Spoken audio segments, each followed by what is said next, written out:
O movimento pentecostal aflorou com intensidade em Los Angeles no ano de 1906 e espalhou-se para diversos locais, entre eles Chicago, onde o pastor da Igreja Batista Gunnar Wingren recebeu o batismo no Espírito Santo. Numa convenção batista, Gunnar Wingren conheceu o jovem Daniel Berg, que também fora batizado. Ambos eram suecos e se tornaram grandes amigos.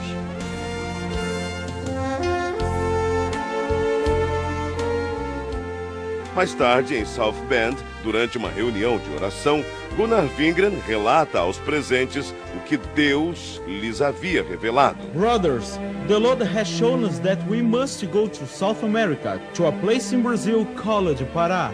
Neste porto, em 19 de novembro de 1910, o pastor Gunnar Wingren e o irmão Daniel Berg desembarcaram em terras brasileiras, como nos conta o presbítero Pedro Silva. Conforme a história dos antepassados, porque eu não assisti, que não era nascido nesta época. Mas meus pais foram os primeiros crentes da Assembleia de Deus no Brasil. E eles conversavam em casa, contavam tudo direitinho. O navio atracou na escadinha no cais do porto. E eles saíram do navio com suas maletas na mão. E sem destino, porque não conhecia nada e tampouco não conhecia a língua. Saíram em direção da Avenida Presidente Vargas. Ao chegar na Praça da República, sentaram em uns bancos de mármore que tinha lá naquela época. E ali ficaram pensando e orando em espírito para Deus enviá-lo o que eles poderiam fazer. Sem rumo, sem economias, numa terra de um povo completamente desconhecido. Esta era a situação de nossos missionários. O futuro era uma incógnita. A única coisa de que tinham certeza era que o Espírito Santo de Deus estava com eles.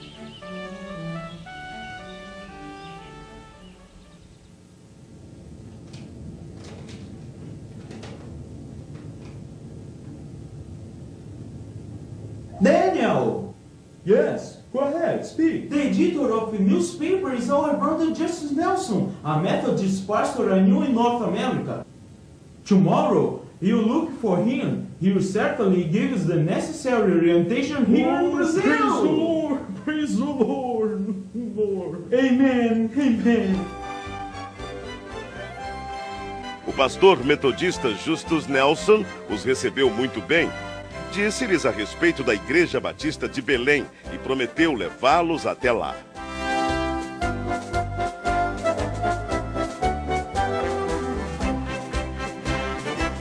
Na pequena Igreja Batista, os missionários conhecem o irmão Raimundo Nobre, líder do trabalho batista no Pará, que ofereceu-lhes abrigo nas dependências da igreja.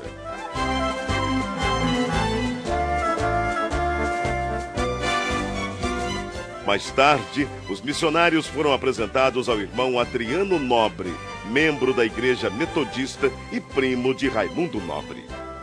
A convite do irmão Adriano Nobre, Berg e Wingren navegam pelo rio Tajaburu até chegarem ao local chamado Boca do Ipixuna, onde ficava a casa do irmão Adriano. Ali permaneceram por algum tempo, aprendendo a língua e os costumes do país em que passariam um bom tempo de suas vidas.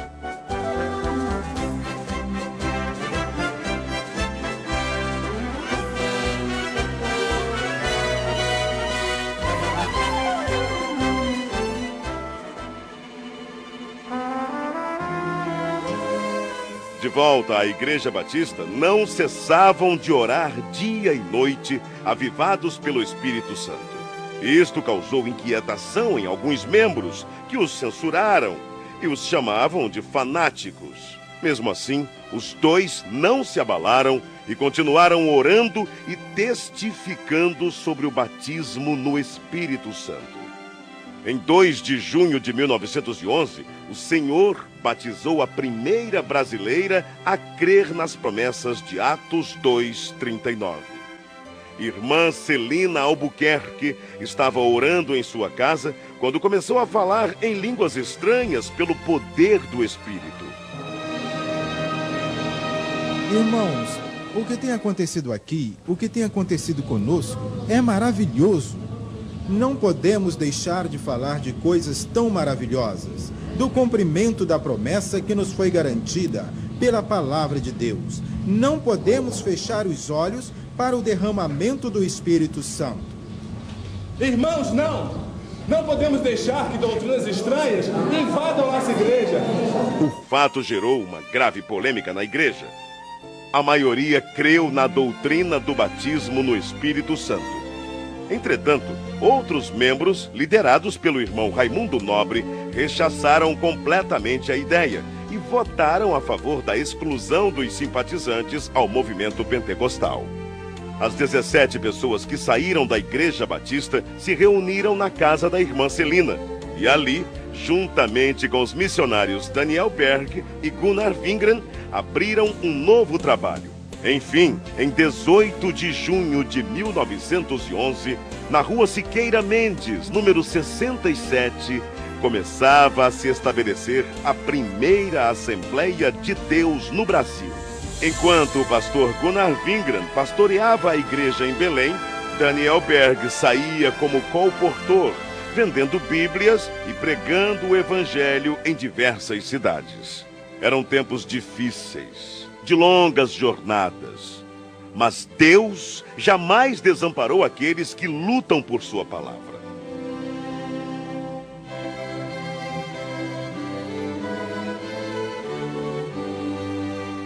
O desafio era muito grande, mas a obra de Deus crescia cada vez mais.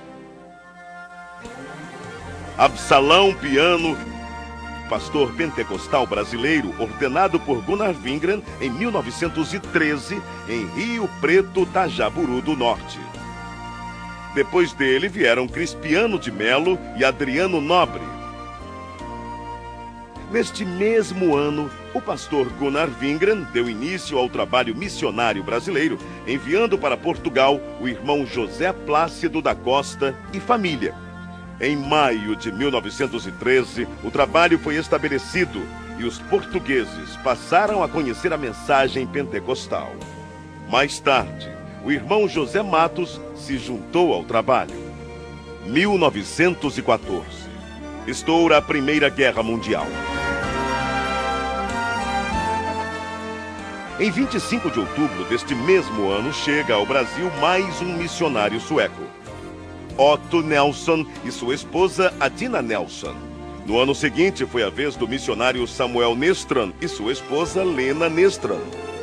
Alguns anos mais tarde, em 1917, foi fundado o primeiro jornal pentecostal, A Voz da Verdade. Esse jornal circulou por apenas 3 meses, mas os irmãos da Assembleia de Deus em Belém reconheceram que era necessário divulgar as bênçãos de Deus para todo o povo e, para isso, lançaram mão de um novo jornal, A Boa Semente, cujo primeiro número circulou em janeiro de 1919. Estava lançada a Boa Semente da Literatura. Em 1921, chega ao Brasil Niels Nelson, um jovem de apenas 26 anos. Impulsionado por Deus, veio somar esforços à evangelização. Nessa época surge o primeiro inário da Assembleia de Deus, o Cantor Pentecostal, com 44 hinos e 10 corinhos. No ano seguinte, foi criada em Recife a Harpa Cristã. A igreja crescia e já se espalhava por vários pontos do país com o apoio de homens de Deus como Eurico Bergsten, Bruno Skolimowski, Gustavo Nordlund, Joel Carlson, José Menezes, Niels Karstberg, Cícero Canuto de Lima, Paulo Leivas Macalão e Francisco Gonzaga, que, inspirados pelo Espírito Santo, dedicaram suas vidas desbravando os caminhos da fé, abrindo pontos de pregações em diversas regiões do país e contribuindo para que a Igreja de Deus crescesse cada vez mais. Para recordação e agradecimento a Deus pelo que Deus tem feito através de homens que em si nada eram, mas que eram cheios do fogo do Espírito Santo e que trouxeram uma mensagem poderosa. E as portas do inferno não têm podido prevalecer até o dia de hoje.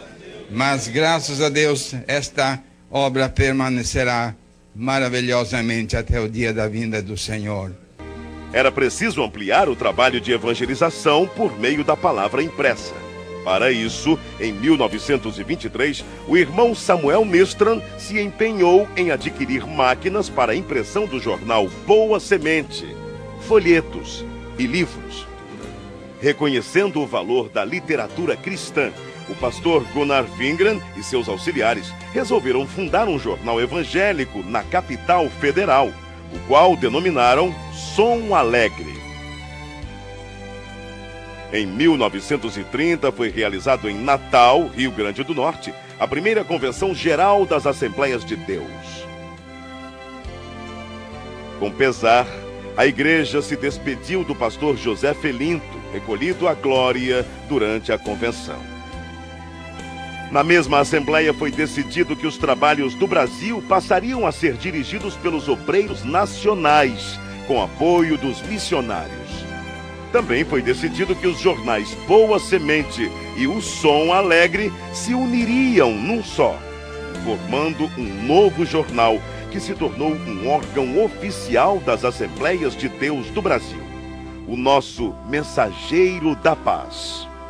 Durante a ditadura de Getúlio Vargas, foi criado um órgão controlador da imprensa, o Departamento Imprensa Propaganda. E todos os jornais deveriam ser registrados. O governo exigia que somente entidades jurídicas ou pessoas físicas, com os devidos títulos de propriedade, poderiam publicar jornais. Foi então que, para atender à imposição do governo, foi criada em março de 1940 a Casa Publicadora das Assembleias de Deus. Na verdade, a CPAD era formada pela redação do Mensageiro da Paz e teve vários endereços. Iniciou na Rua Figueira de Melo, número 232, ao lado da igreja. Depois passou para a Praça Marechal Deodoro, número 338, atual Campo de São Cristóvão. Em 1946, a CPAD passou a ser propriedade da Convenção Geral. Nessa época, deu-se início a uma campanha para a aquisição de uma propriedade onde funcionaria a gráfica do Mensageiro da Paz, que até então era editada em gráfica particular. Após vários meses, finalmente era lançada a pedra fundamental, a Rua Olindo de Melo, número 581, atual São Luís Gonzaga, 1951.